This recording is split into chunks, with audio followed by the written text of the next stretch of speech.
Everyone.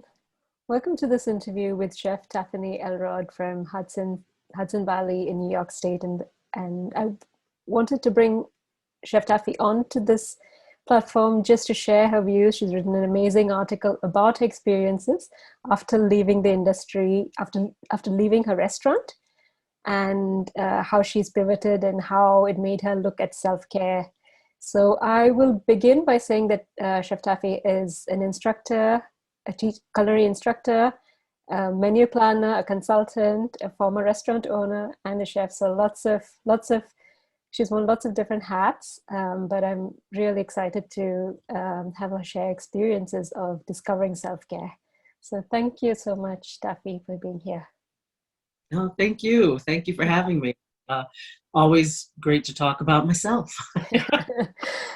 um, So there was an Yeah, article, it was in the Plate magazine, where you shared the article about your experiences with self-care and your discoveries with self-care, I should say. And I wanted to ask you specifically, the words that you used was so telling.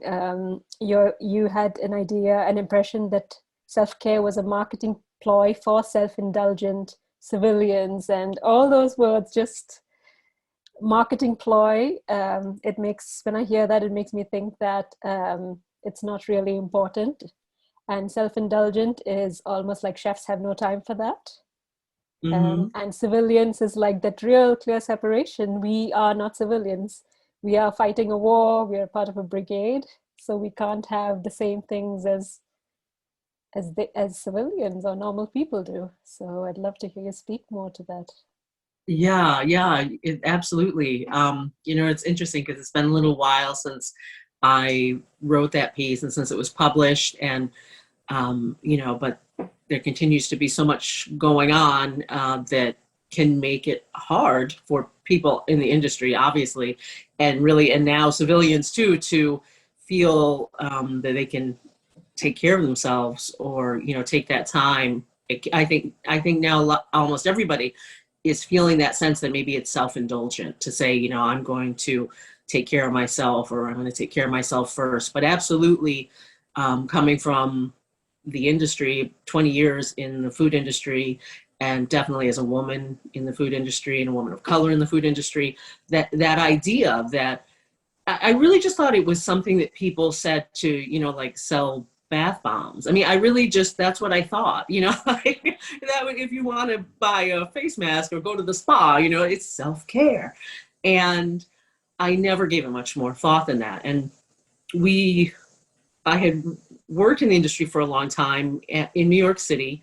And, the time and space for worrying about those things for yourself just seemed, I mean, it wasn't there, first of all. You work all day, and then I'd be on the subway for 2 hours to get home. So for me, self-care was like sitting on the subway and reading a book, before I got home to like slog up to my third story walk up. And then when we opened the restaurant, my husband and I mean, then, just everything was off the table. We just spent 7 days a week, 12, 14, 16 hours a day, in that restaurant. We literally spent more time there than in our own home.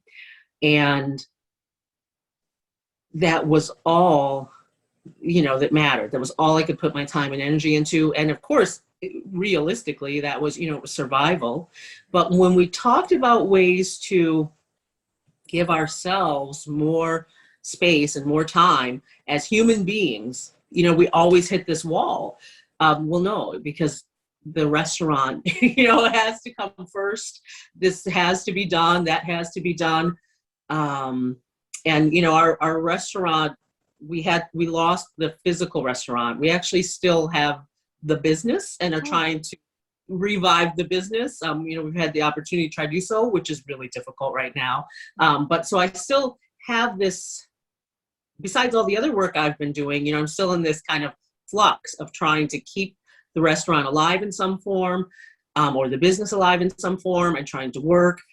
And so it's still a struggle that I catch myself, even though I spend suddenly a lot of time at home, that I still catch myself not thinking it's important, or it's not the most important thing, or feeling guilty for not hustling, not working harder, not doing more.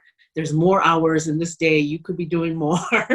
But when I do find the time, so like I bought this dress recently. I don't wear dresses. I don't wear colorful clothing. I don't indulge in frippery, right? I wore, my clothes for work and sturdy, sensible shoes, and that was it. It was a form of self-care for me to say, you know what, it's summer and you could have something bright and colorful and it's okay. You're not going to be in the kitchen every single day. You're not going to spill sauce on it. It's okay. But it's funny, I decided to put it on today and it was a decision because I was really just reaching for a black t-shirt. As always. So, or, maybe should I wear my chef's jacket and look serious? I don't, so, I don't know if I've even answered your question. I apologize. But I mean, I really just, as someone who has just been indoctrinated in that understanding and that way of living, every day it's still a decision for me. I'm going to decide that I'm worth this time. And of course, as I get older, that I need to do this to take care of myself. And I think that's a lot of folks in the industry are so focused on the work and their goals and, trying to achieve. And what oftentimes we miss because people age out of the industry, unfortunately, is because they have torn themselves down so much that when that time in life comes that hopefully you would be able to enjoy, what you've achieved, your accomplishments, unless you've really reached the heights, basically you're broken. You don't get to appreciate what you've worked for. People go their whole lives and they don't spend time with their children and they don't, the list goes on and on. They've never spent a holiday, with their family. I mean, it's really amazing. I mean, it's just my husband and I, so I don't have those concerns.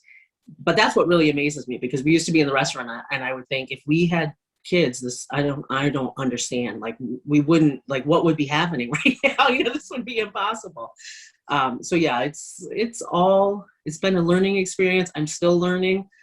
But what I've learned, and I think what's really going on, with everybody now is the realization that the industry as it stands is not working for people. People have to sacrifice themselves, and most people still feel awkward about that idea of self-care or, being there for themselves or preserving their health, their well-being, their mental well-being, because it has to be sacrificed to the greater good. But it's not always good. It's not a greater good. It's just the machine, it's just the industry churning through people. So. Well, you raised an important point about it's only when you lift your head from the plate that you see years have passed, decades have passed, your body has taken the toll, and very much so. And I don't comment usually on anything about the guests, but thank you for, choosing to wear that dress. Thank you for choosing self-care and, Yeah, I don't. Kind of funny, but yeah. It's pretty. It's very pretty. Yeah. I wanted to ask you something that you said about success in that article. It's that perception that success has to be achieved through hard work and all the sacrifices. Also, some of the bad habits we think we contribute to our success. Some of the self-sacrifice, self-neglect, we think contribute to the success. So it's very difficult to unpack how the success came about. We think it's only these kind of things, but, and it's ironic that a lot of the most high-profile restaurants have programs, I guess, to make sure their staff get that time to relax. So I'm not very sure how it works, how those kind of programs, but at least so that they have that kind of refreshment. So yeah, you would hope. I think things are changing, and I definitely think things have changed in some high profile and more modern and liberated restaurants and food programs are realizing that, investing into their staff in the long run is beneficial. That a group of people who have the stamina and the means and the strength to contribute back into the system, back into the restaurant or food system, whatever it may be, in the long term, as whole healthy people, can lead to much greater success for everyone than this assumption that we just need to use people up and cast them aside. And there's always going to be another one. There's always going to be a new young person coming in. We don't need to worry about that. We'll just keep cycling through these people. Let's face it, that really has been, for the most sake, that really was the attitude almost everywhere. There's these young people, they're going to come in and either they're going to crush themselves and like make it, or or we'll just get rid of them, though we'll go through them. And now, I certainly think as more diversity comes into the industry, that's one of the great things about a diversity of people from all different backgrounds, is that it starts to break up some of those old mentalities that are rooted in one outlook on life, that are rooted in one background, one way of thinking. Because no matter what, when you start to get people coming from different places and different mindsets, they are questioning it. Why? Yeah. Why is this a given? Why should I just assume this is okay? And the more that people come together, the more they start to do that, because they're rubbing against each other, and they're not all just going along with the program. Obviously, as more women rise up in higher positions, and people from different backgrounds, all different backgrounds, to me, I see that. Of course, I'm a product of a mixed background. I see that as ideal. I see that as growth. I see that as progress. So many people, and I'm not trying to throw the baby out with the bathwater. There's good in a lot of things, but we have a lot of old ways that are not good and they're not healthy. And even the people who are perceived to benefit from it realistically could be enjoying better benefits, if everyone is benefiting, instead of just, well, I'm benefiting from this, but it means that I have to, just trash these poor interns, or, just bring people in and pay them the least possible and make sure they, stay. I got to lock the door and keep them in and make them work in the basement, and that might sound like an extreme idea, but it happens. So, I personally believe that what benefits one person or one group of people, if it's the right thing, benefits everyone. What's good is good for everyone. And what's bad is bad for everyone, even if the perception is that there are people benefiting from it. They may be, but it doesn't mean that it's good for them. It doesn't mean it's healthy. It doesn't mean it's right. No, you're totally right. If something affects one person, it affects the whole team. It doesn't matter if just one person's getting bullied and no one else is doing anything, everyone's looking the other way, the whole team get affected by that energy that's in the place. It can be bullying, or it can be someone's needs being ignored in any way. But you're absolutely right. I'd rather be a little bit, maybe a little less success and, a little better sleep and health. So, sorry to interrupt. Yeah, totally.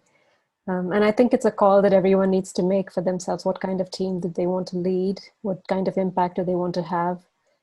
And it's not just the one type of impact and success that matters. After 20 years, are people going to say they really gained something from working with you? And that's such valuable feedback. And you've supported someone's career, so that's invaluable, I think. I think when I used to teach, I used to tell my students, you know, people are going to ask you to go above and beyond. And sometimes it's okay. You know, I had a student complain about having to clean the toilet. I said, listen, you want to work in this business? You want to have your own place? Get used to cleaning toilets. You know, like get used to things like the grease trap exploding and you dealing. That's okay. That's different. Don't say I'm a chef, I'm not going to do that. But saying, you know, I'm going to sacrifice my health. I'm going to risk getting hurt. You know, and I've seen so many people get hurt. I've not thankfully had any serious injuries, but I've seen so many people get hurt. Mm-hmm. And I've said, where does your career go? How do you support yourself and your family the day after that happens? So the person who's asking you to do that in their establishment, they know they can replace you. But can you replace you? Who's going to take care of you and your needs when you have made that sacrifice? You know, and that's what I think everybody should have the right and the room and the ability to think about. They should be able to make a choice for themselves. Is this okay for me? And be able to say no, you know, in that moment, this is not okay for me. And I mean, there's a huge, you know, space and so many issues that are going to make that possible or not for a person. Definitely. Yeah, and the more diverse, like you said, exactly like you said, the more diverse the community in the restaurant, you get to see the different needs that people have, and you know, yeah, and that's very important as we move forward into a better workplace. And I really liked how you shared about how some simple things that you would normally, you would make time for, became difficult when you had that period after leaving your restaurant. It was difficult to really just eat at times, and because you had that schedule of a chef and you had to eat when a chef ate. Simple things were difficult to just go with the flow. Yeah, absolutely. I mean, I'm better now. I've learned, but yeah, I would just, you know, sit and think, well, I'm not going to go to the bathroom right now. Even though, why? Oh, I'm going to wait till later. I'll just wait until it's more urgent. You know, I really, that's one of the moments where I really caught myself. Like, what are you doing? How are you living your life? You know, what have you learned that isn't maybe great, not the healthiest, you know? And we would come home, we'd close the restaurant, we'd come home, we'd eat dinner, you know, 11 o'clock at night or whatever. And, you know, I would still find myself all day long, like, well, I'm not going to eat. I don't need to eat. I'll just have this coffee. And then, well, why are you waiting till, you know, 10 o'clock at night to eat dinner when you're just sitting at home? I mean, why are you still doing that? Those, you know, that's what really sparked that article. And that's what really sparked something in my head to say, well, you know, not only are these habits probably not serving you now because, you know, the whole world has come to a halt and you're not doing what you were doing before, but also, why did you just assume so naturally, you know, when did you get the idea in your head, like this was the right way to do things, you know, the right way to behave? Why? So it's interesting, and it's been interesting. And I mean, hey, let's face it, sometimes maybe you do have to, if you're working and you're in food, you know, you do wait. It's just a fact. Comes with it. But maybe not always. Not at home. Yeah.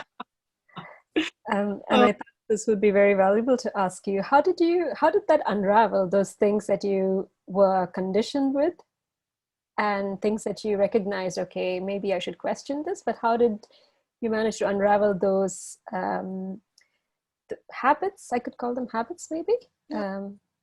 Because it was just taught to you, right? It's not what you naturally would want to do. Habits. How did you unravel those habits and make that choice? Because I'm asking particularly because there might be parts of the world which are, I guess, still facing lockdowns, and there are chefs who in the UK, if there's someone on the team has tested positive for COVID, the whole team has to isolate. So there are these unstructured moments that are still part of it, whether the world has opened or not. It just is still part of our reality. So that would be useful for them to know how you came to terms with that lack of structure, and also how you how you unravel these kind of habits that you felt were less than helpful?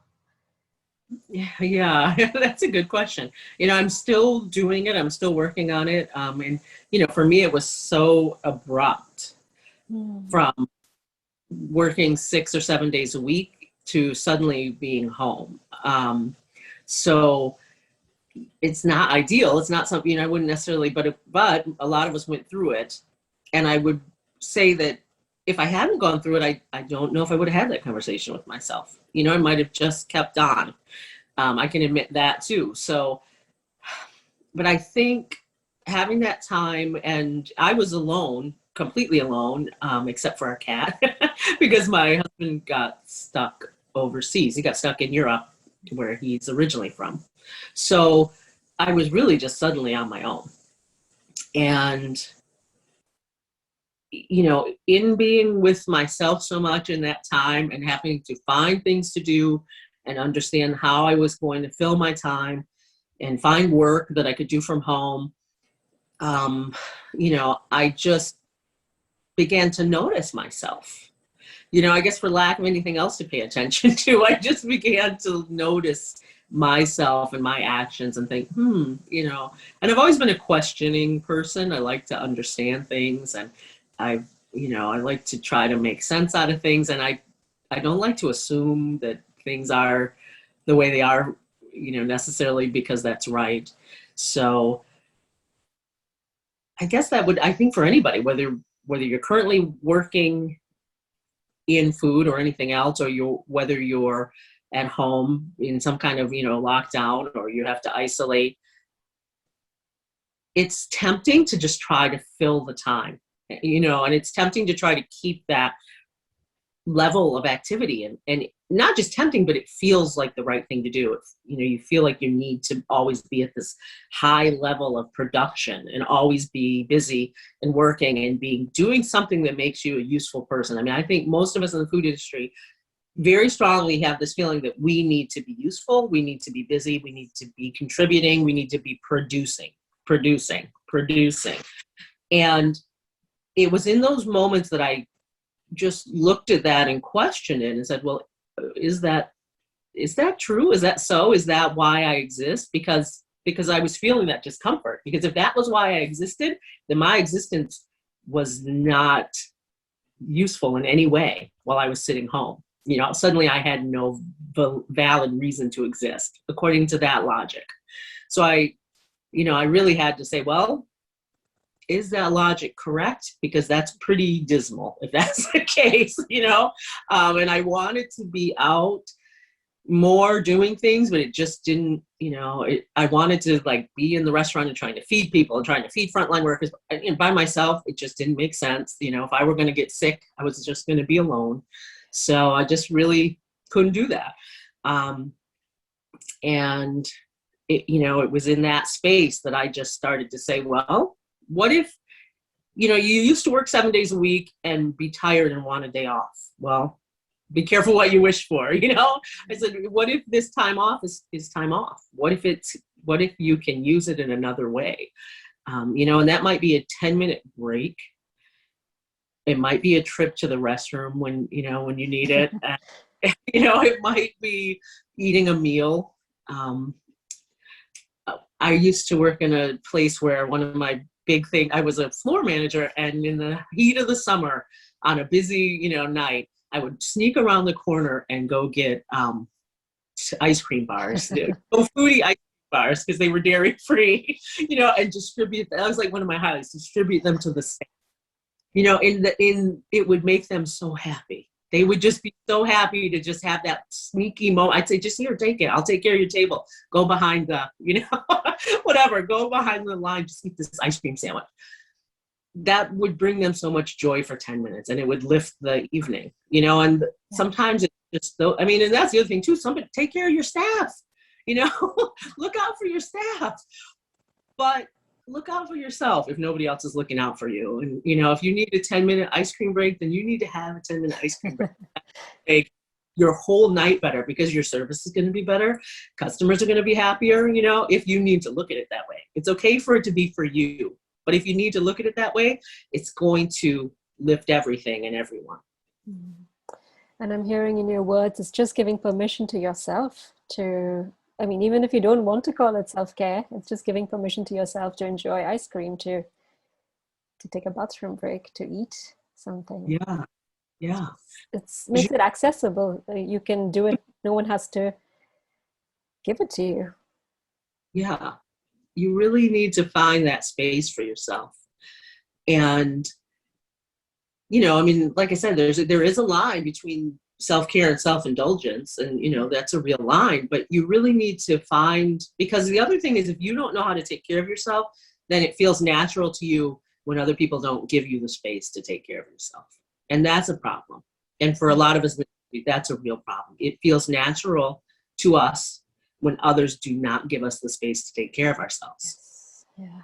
So you're saying no to a lot of things. It's not just self-care, but you're saying no to generosity. You're saying no to someone expressing love. You're saying no to so many things because you're not able to receive that, Yeah. receive anything except the Yeah. minimum for yourself. Wow. Yeah, absolutely. I wish somebody had told me when I was younger. I wish, but not to belittle it. I mean, it's hard. I was for a long time a single woman in New York City, trying to make my way in the world and in the food industry. And, I'm not saying it's just easy to just say, well, this is what I'm going to do today. No, survival comes first, and sometimes it comes before everything else. Absolutely. And is there one thing, as I won't take any more of your time, this will be the last question. Is there one thing that you feel I mean, there are so many limitations, and we just spoke now about the limitations everyone has, restaurant owners, anyone working on a team in hospitality, but is there one thing that you felt that maybe you could have done differently in terms of self-care while you were still working in the kitchen, in the restaurant, sorry? Yeah, no, that's okay. Yeah, absolutely. Going forward, if I had to do it over again, and I guess I do, going forward, I would absolutely put that time in from the beginning. Mm-hmm. This is the time that I need, and I'm going to structure. I will not ever again, I hope, work in a way that puts the work before my well-being, my safety, my humanity, and my needs, my basic needs as a person. So putting whether that means, well, that's it, the restaurant's going to open an hour later and it's going to close an hour lader, or that's it, we're going to close like in the old days, we're going to close for 2 hours in the afternoon, and between lunch and dinner, and I'm going to whatever, I'm going to have me a nap and eat a meal, whatever that might be. I would and I will be sure that it's there from the beginning. And and that so that then your customers and your staff and everybody knows, yes, those are the rules, this is what it is. We had really good food, so people started to come because our food was different than everybody around us, was step above the ordinary, just because it was good, wholesome food that we made ourselves, real food. So for that kind of work and that kind of product, we could have worked in for ourselves a premium in the terms of the time we took for ourselves and what we did to take care of ourselves. And moving forward, we will absolutely do that. Thank you so much. And I wish you lots of success with your projects and interesting ones as well. Thanks for the opportunity to talk. I really enjoyed it. Thank you.